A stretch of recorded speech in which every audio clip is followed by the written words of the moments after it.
pesan tersebut ada yang verbal, ada non-verbal. Sehingga ketika disampaikan, itu menjadi pengetahuan bagi tenaga itu sendiri, baik tenaga kesehatan maupun juga pengunjung atau pasien yang berada di lingkungan fasilitas kesehatan tersebut. Lalu untuk maksimalisasi, kita juga dibantu oleh sumber daya manusia penunjang, seperti cleaning service.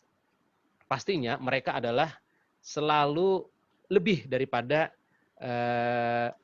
fasilitas umum.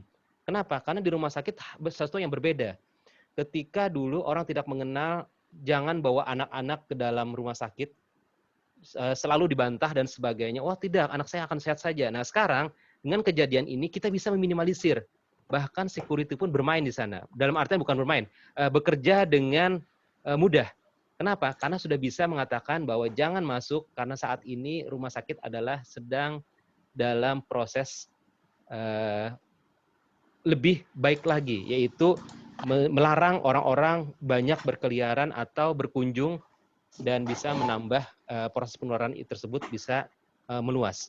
Nah, sedangkan cleaning service itu justru membersihkannya bukan hanya membersihkan lantai saja, tapi seluruh ruangan, baik itu pasien yang dengan penyakit menular lainnya atau pasien COVID-19, itu pastinya akan selalu dilakukan disinfeksi. Jadi area-area sekitar tempat pasien tersebut dirawat akan selalu dibersihkan. Jadi salah satu contohnya kalau kaum muslimin itu merasa tidak enak bekas orang lain, maka dengan adanya kejadian ini selalu merasa sudah bersih ceritanya. Walaupun dulunya iya, tapi sekarang sudah yakin bahwa memang dengan kejadian ini bisa menambah optimal lagi kebersihan tersebut. Kalau di sini ada namanya customer service adalah salah satunya humas di sana, maka apapun yang terjadi di rumah sakit saat ini lebih mudah untuk menyampaikannya. Kenapa? Karena banyak hal yang melatar belakangi informasi-informasi tersebut bisa sampai ke pasien-pasien, terutama ketika kita ingin melarang. Kalau zaman dulu kita melarang jangan merokok, maka saat ini melarang jangan masuk ke rumah sakit pun dengan sangat mudah. Kenapa? Karena customer service dibantu oleh teman-teman tenaga kesehatan lain di promosi kesehatan. Lalu di sini ada berkaitan dengan laundry, bagaimana caranya, bagaimana ambulans service yang saat ini justru lebih ketat lagi daripada yang sebelumnya. Kenapa? Karena pastinya yang mereka akan rujuk dengan ambulans service atau ambulan jenazah itu sudah lebih standar daripada sebelumnya, daripada standar pelayanan minimal sebelumnya. Yang terpenting dari ini semua adalah berkaitan dengan bagaimana mengelola buildingnya atau environment-nya. Kenapa? Buildingnya di sini adalah berkaitan dengan pelayanan perawatan itu sendiri. Kalau saya mengatakan ini adalah berkaitan dengan rumah sakit, pastinya ini juga ada keterkaitan dengan puskesmas sebagai fasilitas pelayanan kesehatan tingkat pertama. Yaitu mereka pastinya akan mendapatkan pasien, baik pasien itu dalam keadaan sehat maupun sakit. Sehat itu biasanya pasien yang ingin berkonsultasi, kalau sakit adalah pasien yang pastinya dia menderita sesuatu penyakit. Maka pelayanan-pelayanan tersebut sudah sekarang terpilah. Mana pasien yang bisa menularkan, mana yang pasien yang tidak menular. Sehingga proses pelayanannya bisa dipilah. Kalau dulu susah sekali memilah karena apa? Karena mereka inginnya selalu minta dilayani. Kalau sekarang ada namanya, bukan sekarang ya, tetapi sekarang orang-orang sudah mulai memahami ada namanya triase, yaitu pemilahan sejak awal ketika penderita atau pasien masuk ke dalam pelayanan kesehatan tersebut. Jadi kalau kita ngelihat perlahan-lahan justru dengan kejadian COVID ini bisa menata dengan baik bahwa apa-apa yang sudah direncanakan, apa-apa yang sudah diangan-angankan bahwa pelayanan ini menjadi baik, saat sekarang inilah bisa kita lihat. Demikian itu yang bisa saya sampaikan. Pak Fardin, saya coba akan terkait dengan paparan Bapak tadi, saya coba akan tayangkan satu berita di media massa terkait dengan pelayanan kesehatan ya. Saya akan coba dulu Pak beritanya, saya akan ambil. Silakan.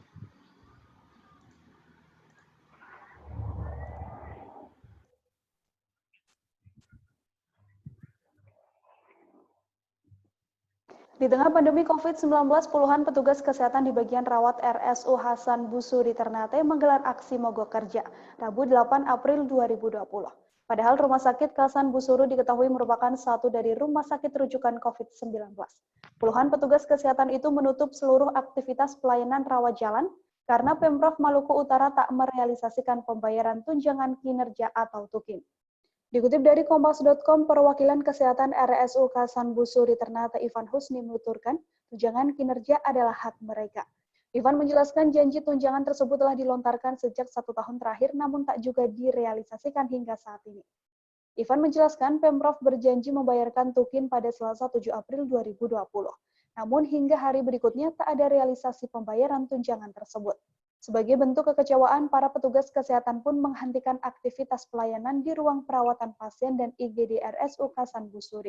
Pemprov Maluku Utara juga menjanjikan pemberian dana insentif pada petugas kesehatan di RSU Hasan Busuri. Tapi menurut Ivan, hal tersebut tak juga terrealisasi. Ivan mengingatkan ASN di RSU Hasan Busuri seharusnya mendapatkan insentif yang sama dengan ASN Pemprov Maluku lain. Apalagi petugas kesehatan RSU Hasan Busuri merupakan garda terdepan dalam menangani pasien yang diduga terjangkit virus corona baru atau COVID-19 di Maluku Utara. Sementara itu, Sekretaris Daerah Provinsi Maluku Utara Syamsuddin Akadir menyebutkan, Pemprov belum bisa menindaklanjuti tuntutan petugas medis di RSU Hasan Busuri. Hal tersebut lantaran status RSUD sebagai Badan Layanan Umum Daerah atau BLUD, dan seluruh petugas kesehatan akan mendapatkan jasa medis melalui keuntungan yang diperoleh RSUD.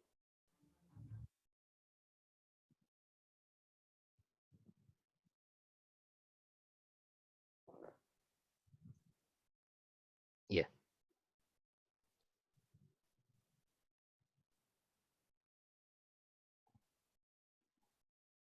Oke, ada yang perlu kita diskusikan, Mas Dodik?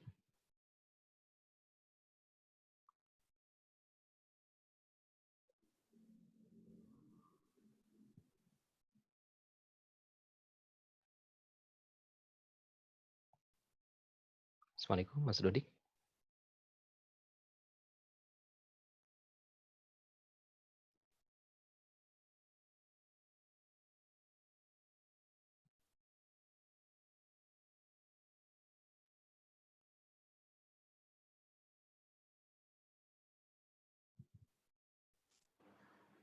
Ya, mohon Iya, Pak enggak Ferdinand. Pak. Jadi kan yang Bapak sampaikan salah satu inputan terkait dengan SDM ya. Sementara tadi salah satu berita kita lihat bahwa di satu daerah itu kesejahteraan tenaga medis belum terpikirkan karena tadi salah satunya adalah keuntungan dari satu rumah sakit itu masih belum tanda kutip masih belum bisa diperoleh. Nah, kami ingin menanyakan terkait dengan pandangan Pak Farudin bahwa hal ini kan merupakan bagian daripada satu proses fasilitas pelayanan kesehatan, tetapi satu sisi pelayanan ataupun kesejahteraan dari tenaga medis itu belum diperhatikan. Nah, ini tanggapan Pak Farudin sendiri bagaimana, Pak? Oh ya, terima kasih. Saya tidak melihat, saya tidak akan mempermasalahkan cerita tadi, tapi saya akan mengglobalkannya saja. Karena ini sering terjadi di beberapa tempat di Indonesia, bahkan di luar negeri. Ini pernah terjadi di Israel tahun 2012. Kalau di Indonesia ada namanya BLUD. Jadi Desember 2012 itu sudah wajib seluruh rumah sakit seluruh Indonesia menurut Undang-Undang Rumah Sakit itu sudah BLUD namanya, Badan Umum Layanan Daerah. Jadi mereka harus salah satunya pemerintah daerah itu sudah atau pusat itu sudah menyerahkan untuk beberapa biaya operasional mereka kelola untuk sistemnya mirip dengan swasta, sehingga operasional tersebut berkaitan dengan apa yang mereka dapatkan dari salah satunya kunjungan pasien. Maka kalau melihat daripada keadaan saat ini, terus terang banyak rumah sakit yang jika mengandalkan pelayanan terhadap pasien umum, dia akan berada dalam tidak kesetimbangannya dalam hal neraca keuangannya. Kenapa? Karena pas-pasan yang ada ini adalah dibayarkan dengan kebanyakan BPJS. Jadi kalau pas-pasan BPJS itu lebih mudah pengelolaannya, bahkan kalau dulu yang namanya pasan BPJS itu tidak akan diberikan pembiayaan, tidak ditanggung biayaannya ketika terjadi wabah. Nah, berbeda untuk saat ini, BPJS sudah membuat aturan tersendiri, yaitu mengeluarkan sebuah regulasi, maksudnya bahwa mereka menanggung pelayanan pada pasien. Bahkan ada beberapa asuransi sosial yang tidak bisa sebutkan namanya barusan, itu merilis mereka dalam 6 bulan terakhir ini mereka akan memberikan cuma-cuma asuransi tersebut, sosial tersebut. Jadi asuransinya adalah bukan sosial ya, asuransi dari swasta, dari asuransi swasta. Maka kita melihatnya di sini kemungkinan besar ketika neraca keuangan itu belum seimbang, maka mereka perlu namanya menyeimbangkan dengan jalan sistem apa sih yang bisa dibayarkan.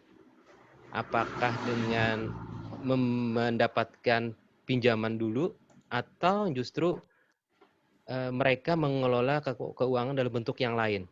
Yang sampai sekarang saya belum melihat dari kejadian ini. Kalau misalkan dari pandangan kesehatan kerja, pastinya yang namanya cost atau finansial itu wajib didapatkan oleh semua tenaga, bukan hanya tenaga kesehatan ya, tenaga yang berada di lingkup fasilitas kesehatan tersebut. Kenapa? Karena mereka punya aturan masing-masing. Jadi ada rumah sakit yang mengelolanya berapa persen untuk memberikan jasa pelayanan. Karena ada tiap dari bentuk sebuah tarif itu pasti ada kembali kepada mereka agar mereka bisa bahasa lain itu adalah insentif. Gitu. Jadi otomatis dengan kejadian yang tadi, kemungkinan besar mereka dalam hal masih mengelola sumber keuangannya. Nah, Anda bisa lihat dari potongan tadi, karena kalau kita melihat berita itu harus melihat langsung ke dalam ruangannya tersebut, ke dalam institusinya tersebut. Kalau kita melihat hanya sepotong itu dalam artian dalam sebuah berita saja, dan beritanya tersebut tidak banyak mereka sampaikan seperti apa adanya, jadi itu kita susah untuk membuat analisa. Itu saja. Artinya variabel pembiayaan itu sangat berperan sekali di dalam membangun satu sistem fasilitas pelayanan kesehatan, begitu ya Pak Farudin ya? Benar. Karena di sini ada saya sebutkan operasional. Ada sebutkan masalah gaji atau insentif, bahkan ada jaminan kesehatan terhadap karyawan itu sendiri. Sehingga kalau 3 hal umum ini tidak terpenuhi, maka jadi masalah besar ketika hal ini untuk ketika operasional itu ada rutin atau post major. Nah, post major itu yang saat seperti ini. Post major itu seperti saat ini. Ada proses untuk melakukan rescheduling anggaran. Oke. Terkait dengan post major sendiri, saya ingin mengaitkan terkait dengan kontribusi perhimpunan Pak Farudin. Sejauh mana Pak perhimpunan Bapak di bidang kesehatan ini mampu memberikan, ya paling tidak adalah kesembuhan para pasien di tengah COVID saat ini, sejauh mana kontribusi itu, Pak? Silakan Pak, kalau ada bisa diceritakan sedikit terkait dengan perhimpunan Pak. Oh ya, di perhimpunan ini terus terang yang namanya ahli kesehatan kerja itu adalah mengelola bagaimana human resource atau health worker-nya, boleh katakan disambung lagi adalah health worker, safety-nya, keamanan petugasnya itu harus terjamin. Lalu lingkungannya harus dikelola, building-nya harus dikontrol. Dan ketika hal tersebut itu sudah menjadi sistematis, menjadi baik, bahkan teratur atau terpenuhi, maka cost finansial itu tidak jadi masalah. Kenapa? Karena sudah ada namanya skala-skala resiko yang sudah dilakukan penilaian. Contohnya seperti ini. dari perhimpunan itu mewajibkan teman-teman yang ada di himpunan atau yang bekerja di fasilitas pelayanan kesehatan, dia pertama kali sebelum mengeluarkan rilis daftar risiko, maka dia harus melakukan namanya identifikasi. Identifikasi berapa orang tenaga kesehatan yang bekerja, berapa orang sumber daya manusia yang penunjang kesehatan tersebut bekerja. Bahkan sampai-sampai kalau ada orang lain yang berada di sekitar dia, contoh kantin atau parkir yang bekerja di area fasilitas kesehatan tersebut. Nah, ketika sudah diketahui, maka mereka tersebut akan dilakukan klasifikasi. Kalau dokter, perawat, dan nakes lainnya atau tenaga penunjang lainnya itu ada grading-grading, misalkan dia menderita salah satu penyakit, menular, atau ada tidak menular, maka dia akan dilakukan namanya fit worker. Jadi kesehatan terhadap dirinya untuk bisa bekerja. Makanya di sini disebutnya adalah kesehatan kerja. Kalau orang yang bekerja itu tidak sehat, maka pastinya yang dia layani adalah akan terjadi penularan. Nah, itulah yang kita hindari agar para petugas-petugas tersebut tidak menderita sakit saat dalam melakukan proses pelayanannya. Dan setelah itu teridentifikasi, maka juga ada namanya mengidentifikasi lingkungan dan gedung. Nah, di dalam kesehatan kerja ini ada dikenal namanya hazard vulnerable assessment, yaitu melihat hal-hal apa saja yang bisa menyebabkan internal itu istilahnya di sekitar fasilitas pelayanan kesehatan, dan eksternal itu dalam hal penanganan kegawat daruratan, bahkan dalam hal ini adalah bencana. Bencana baik alam maupun non-alam. Nah, sekarang kita menderita non-alam. Kalau alam, pastinya gempa dan sebagainya. Nah, hal ini sudah diidentifikasi bahwa contoh saat ini kalau di Banjarbaru misalkan tidak ada banjir atau tidak ada gempa, maka di sini terbanyak adalah asap. Maka hazard vulnerable-nya di dalam gedung fasilitas pelayanan kesehatan itu wajib kondisinya adalah tertutup, bahkan ada namanya exhaust. Karena apa? Ketika kabut tersebut masuk ke dalam fasilitas pelayanan kesehatan, maka yang terganggu adalah pelayanan kesehatan tersebut, baik itu tenaga yang melayani maupun pasien yang dilayani. Nah, setelah itu, setelah teridentifikasi dengan HVA, maka dia juga akan melakukan namanya JSA. Jadi job safety analysis. Jadi kita harus mengetahui pekerjaan-pekerjaan apa yang di sana berisiko dan bagaimana caranya menangani risiko tersebut. Jadi kalau teman-teman misalkan salah satu contoh saja, sering orang mengatakan risiko tinggi adalah bahayanya radiasi. Padahal mereka adalah risikonya ringan atau rendah, tidak tinggi. Kenapa? Padahal kan radiasi di sana. Rupanya dari hasil identifikasi mereka sudah menggunakan alat pelindung diri. Mulai dari pelindung diri dengan menggunakan timbal sampai gedung bangunannya itu dilapisi oleh timbal beberapa mili. Nah, jadi petugasnya tersebut juga diberikan salah satunya adalah alat pemantau di masing-masing petugas. Bahkan mereka diberikan insentif dengan kelayakan akibat paparan. Bahkan mereka diberikan juga cuti nantinya dengan paparan ketika berlebih dengan identifikasi. Nah, dengan hal-hal tersebut itu sudah tertangani resiko-risiko. Nah, hal ini mirip dengan keadaan sekarang. Keadaan sekarang ini dengan adanya wabah ini, maka untuk mengecilkan resiko-resiko tertular dan menularkan itu adalah APD. Nah, jadi itu. Jadi dalam kami selalu melakukan hal tersebut. Tapi kalau ada kejadian, maka kami harus segera melaporkannya dengan bentuk sebuah laporan tertulis. Ya, terkait dengan APD tadi yang Pak Fardin sampaikan, aktualnya saat ini ya, oke, itu terkait dengan kondisi idealnya ya, terkait dengan yang Bapak sampaikan. Tapi kita lihat, kita pahami beberapa fakta di beberapa tempat, keterbatasan APD khususnya bagi garda terdepan, baik itu tenaga medis, dokter, perawat, dan sebagainya, itu cukup terbatas, bahkan bisa dibilang langka ya Pak Farudin, seperti masker. Kemudian saya sempat ada melihat beberapa postingan di sosmed sebagainya, sampai di beberapa puskesmas itu sampai memodif plastik yang sering dijual itu dimodif menjadi pakaian eh, apa sebagai APD-nya. Nah, menurut pandangan Pak Farudin itu sendiri bagaimana? Apakah dengan kondisi saat ini pemerintah sudah memberikan support-nya yang begitu besar terkait dengan APD itu? Silakan Pak Farudin tanggapannya. Oh iya. Kemarin dalam video conference dari Kemendagri, Kemendagri sendiri sudah menyampaikan bagaimana tiap masing-masing daerah itu mengidentifikasi. Jadi kebetulan saya mengikuti di telekonferensi tersebut, di video conference tersebut. Jadi Kemendagri mencoba mengidentifikasi APD tersebut berapa sih kecukupannya. Lalu setelah itu mereka juga mengidentifikasi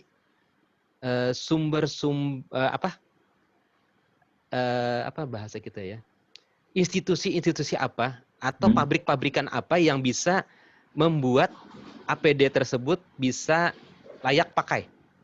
Nah, jadi itu di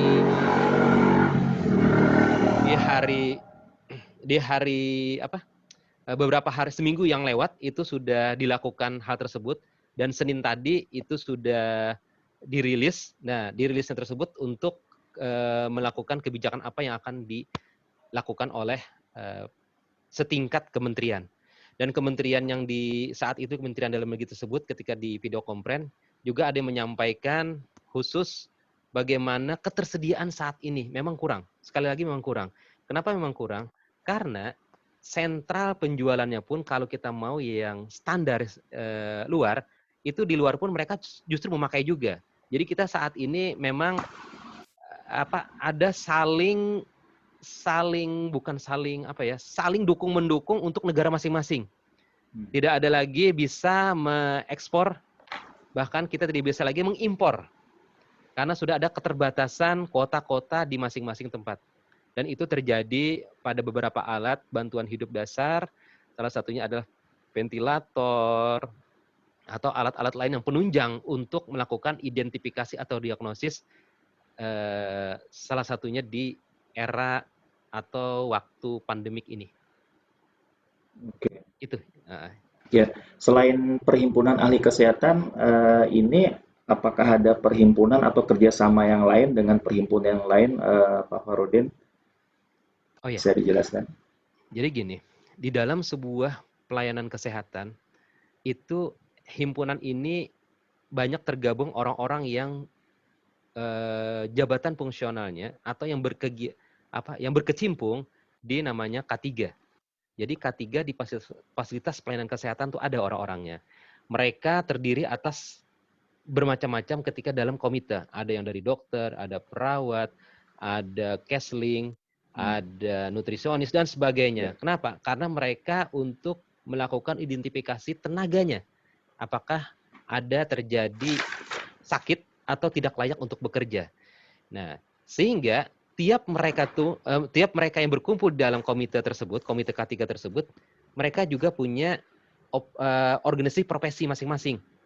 Nah, terakhir beberapa organisasi profesi sudah merilis, baik itu dokter, perawat, maupun tenaga kesehatan lainnya, banyak merilis sampai-sampai tentang bagaimana komunikasi rekam medis. Kalau dulu rekam medis itu kita lakukan dengan bentuk tertulis, nah sekarang bentuknya adalah elektronik. Jadi minimal kita bisa memfotokan ketika keadaan pasien, maka akan dilakukan identifikasi oleh petugas yang berwenang di tempat yang lain untuk bisa melakukan tindakan selanjutnya. Nah, itu salah satu kebijakan-kebijakan diambil di antar organisasi profesional yang orang-orangnya berada di fasilitas pelayanan kesehatan masing-masing. Oke, baik pemirsa diskusi literasi yang baru bergabung pada kesempatan malam hari ini, kami menyampaikan pengantar bahwa pada malam hari ini kita telah kedatangan tamu kita, Salah satunya adalah satu narasumber kita, Bapak Fahrudin. Beliau adalah Ketua Pengurus Daerah Perhimpunan Ahli Kesehatan Kerja Indonesia Kalimantan Selatan. Pada malam hari ini beliau telah pada sesi pertama tadi menyampaikan pelayanan kesehatan di masa pandemik di COVID-19, dan di sesi kedua nanti kita akan lanjutkan diskusinya. Namun jika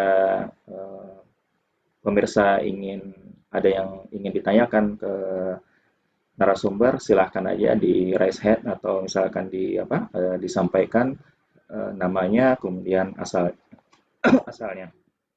Tadi cukup menarik ya Pak Fahrudin terkait dengan BULD, kemudian terkait dengan pembiayaan, kemudian terkait dengan APT. Nah, silakan kalau misalkan ada peserta yang ingin bertanya, silakan bisa dikasih kode raise a hand di layar Zoom-nya, atau ini juga online juga di YouTube, silakan. Kalau tidak ada kita sambungkan lagi, kita lanjutkan lagi ya Pak Fahrudin. Ya, di jabatan profesi Bapak selain Ketua Perhimpunan Ahli Kesehatan juga terlibat penuh di organisasi health syariah.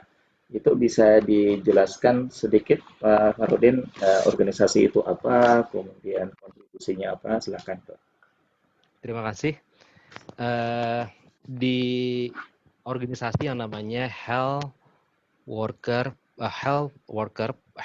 Professional for Sharia, jadi health worker juga ya di dalamnya. Jadi pekerja kesehatan yang profesional itu melingkupi orang-orang yang semua tenaga kesehatan seluruh Indonesia. Bahkan cabangnya ada di Jepang dan ada di Australia. Nah, di sana kita menginginkan agar sesuai dengan namanya syariah, itu apa-apa yang telah dilakukan oleh pendahulu-pendahulu kita, baik itu Rasul sebagai penuntun kita, maupun para pemimpin-pemimpin Islam sampai di akhir 1924 Masehi. Apa yang mereka sudah dapatkan, mereka banyak menelurkan banyak hal, yaitu di masa kecerahannya mereka banyak menginspirasi orang-orang dunia yang saat itu sangat jorok dan sebagainya, bahkan saat itu sangat sadis dan sebagainya dalam melayani pasien. Maka ketika kedatangan para ilmuwan atau tenaga-tenaga kesehatan muslim, baik itu dokter maupun perawat, karena saat itu perawat adalah dari kalangan perempuan, dari kalangan wanita, dan dokter itu dari kalangan laki-laki yang terbanyak. Maka di sana menginspirasi organisasi ini untuk bersinergis. Tidak ada batasan-batasan profesi-profesi lagi, tapi justru mensinergiskan. Di situ ada dokter, ada perawat, ada tenaga kesehatan lainnya. Jadi ketika kita berbicara, kita akan berbicara secara sistem. Nah, jadi ketika adanya wabah pandemik ini, maka sistem apa sih yang kita lakukan? Sistem yang seperti saya coba buat mind map. Ini hanya dibuat permodelan saja, yaitu mind map di sini. Di sini sangat punya peran penting daripada semua tenaga kesehatan tersebut. Tidak ada yang tidak terikat. Maka kita akan melihat bagaimana Islam bisa menyelesaikan permasalahan ini menjadi permasalahan yang sangat solutif, bukan polusi. Polusi itu menjadikan angan-angan dan kekaburan. Tidak bisa, kalau polusi itu biasanya tidak bisa terlihat karena pandangan terganggu dan sebagainya. Tapi kalau solusi itu justru memberikan kenyamanan. Nah, disitulah kita akan melakukan hal-hal tersebut dengan jalan mengedukasi, menyampaikan informasi yang benar yang berkaitan tentang Islam adalah rahmatan lil alamin. Oke. Tadi terkait dengan sistem ya tadi Pak Fahrudin, bisa dijelaskan bagaimana sih sistem dalam pandangan Islam khususnya dalam terkait dengan kesehatan ya, karena kita ketahui juga kesehatan itu juga merupakan kebutuhan mendasar juga selain pangan gitu. Nah, saya ingin lanjut lagi terkait dari statement Pak Fahrudin. Sistem Islam yang bagaimana yang benar-benar dikatakan bisa memberikan solusi yang Bapak sebutkan lagi Islam rahmatan lil alamin. Karena mungkin dalam pandangan saat ini mungkin kita ketahui bahwa di zaman yang sekarang ini mungkin higienis itu juga ada. Mungkin di dalam pandangan itu Islam juga ada higienis. Nah, mungkin Pak Farudin bisa jelaskan ke kami yang bagaimana perbedaan dari dunia kesehatan itu dari berbagai macam sistem, salah satunya sistem Islam itu sendiri. Bisa dijelaskan, Pak? Terima kasih. Jadi seperti ini, ketika Islam melakukan Islam menjadi sebuah kebutuhan, Islam menjadi sesuatu yang perlu diterapkan, maka sementara ini adalah individu saja banyak melakukannya. Kenapa? Oke. Karena individu sudah terikat dengan Islam itu sendiri, dengan akidahnya. Maka cerminan individu tersebut harusnya sudah bisa dicontoh. Dicontoh bahwa Islam itu adalah mulai dari bagaimana dia mengawali kehidupannya dari bangun sampai dia tidur kembali, itu adalah mengikuti pola-pola bersih dan sehat. Dan bahkan di dalam kebersihan itu sendiri bukan hanya sekedar kotor dan tidak terkontaminasi, tapi ada di situ masalah tentang najisnya. Sehingga ketika seseorang muslim mendapatkan pelayanan, dia sudah bisa melakukan ibadah sekaligus di sana. Oke. Itu bedanya. Apakah ada perbedaan antara sistem Islam dengan sistem lain terkait dengan kesehatan? Menurut Pak Farudin bagaimana? Bisa dijelaskan Pak Farudin buat kita? Boleh saya tampilkan PowerPoint-nya? Silakan Pak, silakan. Waktunya masih sekitar 10 menit lagi. Silakan Pak. Oke. Jadi pertama, standar pelayanan publik menurut salah seorang pemikir Islam, Syekh Abdul Qadim Zalum dalam Nizamul Hukmi fil Islam, beliau menyampaikan bahwa 3 kriteria penanganan urusan departemen itu adalah pertama adalah sederhana dalam aturan. Jadi saat ini kesederhanaan itu sudah muncul. Dulu ada birokrasi yang boleh katakan sangat panjang, sangat perlu pemikiran atau perlu banyak hal di belakangnya.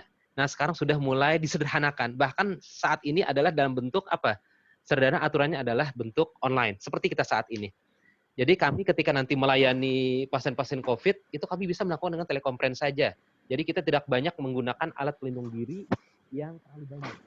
Jadi tinggal teman-teman yang melayani langsung ke pasien.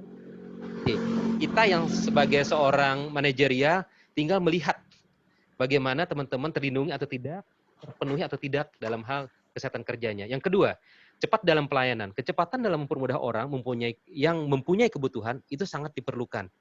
Jadi cepat pelayanan tersebut tidak ada lagi kata-kata bahwa kalau tidak bisa kalau bisa lambat mengapa bisa dipercepat. Padahal cepat tersebut adalah salah satu standar pelayanan minimal. Nah, sekarang sudah lama digembar-gemborkan bahwa SPM itu ada SPM kesehatan, ada SP kesehatan kalau fasilitas pelayanan primer atau puskesmas dan sebagainya, atau SPM standar pelayanan minimal untuk rumah sakit. Juga ada nanti standar pelayanan minimal pendidikan dan sebagainya. Ketika cepat dalam pelayanan ini, salah satunya indikator atau variabelnya adalah kecepatan pelayanan. Kecepatan pelayanan di gawat darurat, kecepatan pelayanan di ICU, kecepatan pelayanan di ruang-ruangan yang memerlukan kecepatan ada. Nah, lalu yang terakhir adalah masalah profesional dalam penanganan. Profesional tersebut ditangani oleh ahlinya. Maka sekarang saat ini untuk profesional, maka dilakukanlah yang namanya kredensial. Tidak sembarang orang yang bisa melakukan kalau belum ada rincian kewenangan klinis dan dinilai. Nah, hal tersebutlah yang saat ini menginspirasi orang. Kemungkinan besar orang-orang tersebut sudah terpapar dengan yang teori dari Nizamul Hukmi fi Islam ini. Karena apa? Karena inilah yang mempermudah pelayanan tersebut bisa diterima pasien dan orang-orang yang memerlukan kebutuhan. Di sini saya sampaikan juga bahwa ada satu hal yang bisa menjadi panduan kita tentang ini, yaitu ini. Bahwa di dalam Islam, pastinya ideologinya akidahnya Islam. Namun ketika peran negara dalam sistem kesehatan, itu ada dipaparkan oleh salah seorang dari HAPS juga, yaitu Bapak Puguh Saneko, mencoba mengidentifikasi, salah satunya adalah ketika memandang kesehatan tersebut, bukan seperti kapitalisme dan sosialisme memandangnya. Ketika Islam memandangnya adalah kebutuhan pokok masyarakat. Jadi selain makan, minum, papan, dan sandang, kesehatan itu adalah salah satu kebutuhan pokok masyarakat. Sehingga negara wajib bertanggung jawab memenuhinya. Lalu bagaimana perannya? Perannya di sini berbeda juga dengan kapitalisme dan sosialisme. Bahwa bagaimana Islam bertanggung jawab menyediakan dari bermutu, optimal yang saat ini kita bicarakan, dan gratis. Kenapa disebutkan gratis? Karena dalam Islam ada sumber-sumber pendanaan yang bisa didapatkan seandainya dikelola dengan baik. Lalu respon pelayanan, pastinya kalau dulu kapitalisme dan sosialisme mengikutinya adalah bagaimana dia ada pasar. Jadi contohnya misalkan ketika saat ini APD itu sangat susah dicari, berarti dinaikkanlah harga APD. Nah, APD dinaikkan, pasti pasarnya sangat membutuhkan, maka punya keuntungan. Nah, kalau di dalam Islam, pastinya itu adalah amanah yang harus ditunaikan. Bagaimanapun caranya, bukan bagaimana caranya ya, harus ada cara untuk membangun sistem pengadaannya tersebut. Apapun, betul. Lalu strateginya apa? Nah, strategi inilah yang saat ini yang saya bicarakan di awal tadi. Beberapa asuransi, satu model asuransi swasta yang saat ini sedang menerapkan, yaitu menggratiskan dalam 6 bulan ini. Padahal dalam Islam bukan hanya saat ini, bukan hanya 6 bulan ini, tapi justru selamanya. Dan di dalam Islam tidak ada mengatakan orang tersebut adalah kaya, miskin. Justru orang kaya pun akan mendapatkan pelayanan tersebut. Kenapa? Karena itu adalah kebutuhan pokok dia. Demikian, itu yang bisa saya sampaikan. Oke. Ini kalau dilihat dari bahan presentasi Pak Farudin ya, saya sekilas tadi di sini dijelaskan pandangan kapitalisme dalam kesehatan itu adalah kesehatan adalah komoditas yang bebas diperjualbelikan. Mungkin ini juga sama halnya dengan yang video yang kita putar tadi ya, bahwa di satu rumah sakit terkait dengan BULD, kemudian terkait dengan BPJS, kemudian asuransi, sepertinya kesehatan ini sebagai komoditas pada saat ini ya Pak Harudin ya. Benar. Jadi semakin jadi kayak gini. Ketika rumah sakit daerah, pemerintah bahasanya, karena pemerintah itu kan ada dua bagian di sini. Satu rumah sakit daerah, yang kedua rumah sakit pusat ya ceritanya. Lalu ada rumah sakit yang dari angkatan, ada dari kepolisian, ada dari angkatan TNI dan sebagainya. Nah, maka diharapkan mereka adalah melayani secara menyeluruh. Karena dalam Islam bukan hanya orang yang sehat saja dilayani. Nah, itu sudah memang di kapitalisme dan sosialisme itu memang sudah diadopsi juga. Bahwa siapapun silahkan berobat. Silahkan mengikuti pelayanan tersebut. Namun, ada satu hal, kalau tidak ada keuangan kontribusi dalam hal ini pembayaran yang dilakukan baik itu di jam asuransi dan sebagainya, maka dia akan kolab karena beberapa hal setelah undang-undang rumah sakit tahun 2014 tahun 2000 belakangan kemarin dulu di tahun 2012 diterapkan di LUD seluruhnya, maka mau tidak mau mereka harus mengikuti aturan tersebut. Maka itu mereka harus melakukan pembiayaan operasional dari dalam institusi itu. Sehingga biaya operasional tersebut mempengaruhi juga tentang bagaimana mereka cara mendapatkannya. Nah, kalau terjadi kosongnya kunjungan dari pasien dalam hal ini pasien ya ceritanya, atau klien, kalau klien itu bahasanya adalah orang sehat atau orang sakit, tapi kalau pasien orang pasti sakit. Nah, maka itu berimbas juga tentang pendapatan atau neraca keuangan. Tapi kalau dalam Islam, jelas. Di dalam Islam tidak ada berpikir bahwa nilai untung dan rugi terhadap pendapatan. Yang ada adalah bagaimana terpenuhinya masyarakat atau umat untuk pelayanan kesehatan tersebut. Jadi tidak ada lagi mengatakan apakah ini rugi kalau saya melakukan pelayanan ini, misalkan menggunakan alat pelindung diri yang banyak. Padahal itu alat pelindung diri adalah untuk keselamatan pasien, juga keselamatan tenaga kerjanya atau tenaga kesehatannya. Nah, itu tidak ada dalam Islam. Yang ada dalam Islam adalah gunakan sesuai dengan ide bahasa kita ya, bahasanya itu sesuai dengan kondisi yang dialami pasien, maka itu tidak ada nilai-nilai uangnya. Yang ada adalah pakai saja. Nah, kalau dalam kapitalisme dihitung berapa nih uangnya yang habis, maka kita harus mengembalikan, bahkan harus ada untung di sana. Untung artian dari beberapa item-item yang sistem penghitungan.